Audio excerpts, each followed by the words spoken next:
सुप्रभात मेरे प्यारे बच्चों, आज मैं आपके लिए मंजरी के पाठ 11 समर्पण पाठ को लेकर आई हूँ। बच्चों, यह भी एक कविता है जिसके रचयिता राम अवतार त्यागी जी हैं। बच्चों, प्रस्तुत कविता में कवि ने देश के प्रति सर्वस्व समर्पण की भावना व्यक्त की है। तो आइए बच्चों, सुनते हैं पाठ 11 की कविता समर्पण। मन समर्पित तन समर्पित और यह जीवन समर्पित। मन समर्पित तन समर्पित और यह जीवन समर्पित। चाहता हूँ देश की धरती, चाहता हूँ देश की धरती, तुझे कुछ और भी दूँ, तुझे कुछ और भी दूँ। माँ तुम्हारा ऋण बहुत है, मैं अकिंचन, किंतु इतना कर रहा फिर भी निवेदन। थाल में लाऊं सजा कर भाल जब भी, कर दया स्वीकार लेना यह समर्पण। कर दया स्वीकार लेना यह समर्पण। गान अर्पित प्राण अर्पित, रक्त का कण कण समर्पित। गान अर्पित प्राण अर्पित, रक्त का कण कण समर्पित। चाहता हूँ देश की धरती, चाहता हूँ देश की धरती, तुझे कुछ और भी दूँ, तुझे कुछ और भी दूँ। मांझ दो तलवार को लाओ न देरी, बांध दो अब पीठ पर वह ढाल मेरी। भाल पर मल दो चरण की धूल थोड़ी, शीश पर आशीष की छाया घनेरी। शीश पर आशीष की छाया घनेरी। स्वप्न अर्पित प्रश्न अर्पित, आयु का क्षण क्षण समर्पित।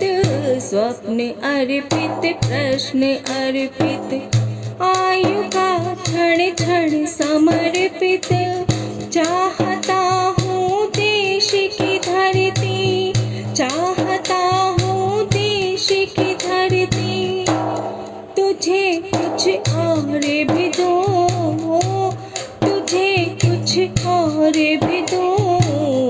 मन समर्पित तन समर्पित, मन समर्पित तन समर्पित और यह जीवन समर्पित। बच्चों, अब मैं आपको इस कविता का भावार्थ बताती हूँ। कवि के हृदय में स्वदेश प्रेम का महासागर हिलोरे ले रहा है। वह तन मन धन जीवन सब कुछ देश को समर्पित कर देना चाहता है, फिर भी उसे संतोष नहीं होता तथा वह देश की मिट्टी पर कुछ और भी न्यौछावर करने की कामना करता है। बच्चों, कवि आगे कहते हैं, हे माँ, मैं दीनहीन तुम्हारे ऋण से पूरी तरह से दबा हुआ हूँ। फिर भी यह निवेदन है कि मैं जब भी थाल में अपना सिर सजाकर आपको समर्पित करने आऊँ तो दया कर उसे अवश्य स्वीकार कर लेना। माँ, मेरा गीत प्राण और रक्त का एक एक कण आपको समर्पित है। फिर भी ऐ मेरे देश की धरती, मैं तुझे कुछ और भी न्यौछावर करना चाहता हूँ। बच्चों, कवि आगे अनुरोध करते हैं, हे माँ, थोड़ा भी विलंब किए बिना मेरी तलवार की धार को पैनी कर मुझे दे दो। मेरी पीठ पर ढाल बांध दो, मेरे माथे पर अपने चरणों की धूल का टीका लगा दो और मेरे सिर पर अपने आशीर्वाद की घनी छाया कर दो। मेरे सपने प्रश्न आयु का एक एक क्षण तुम्हें समर्पित है। फिर भी ऐ मेरे देश की धरती, मैं तुम पर कुछ और भी न्यौछावर करना चाहता हूँ। आइए बच्चों, अब हम पाठ में कुछ गतिविधियां करते हैं। आपकी पाठ्य पुस्तक में कुछ महान देशभक्तों के चित्र दिए गए हैं, उन्हें पहचानिए और उनके बारे में 2-2 वाक्य लिखिए। बच्चों, दूसरी गतिविधि में आपको मैं कुछ शब्द दे रही हूँ जिसकी सहायता से आप एक नई कविता बनाने की कोशिश करेंगे। सूरज, सवेरे, धूप, पत्ती, फूल, खिलाता, महकाता, पौधे, कली, मुस्काना, गाना। ओके बच्चों।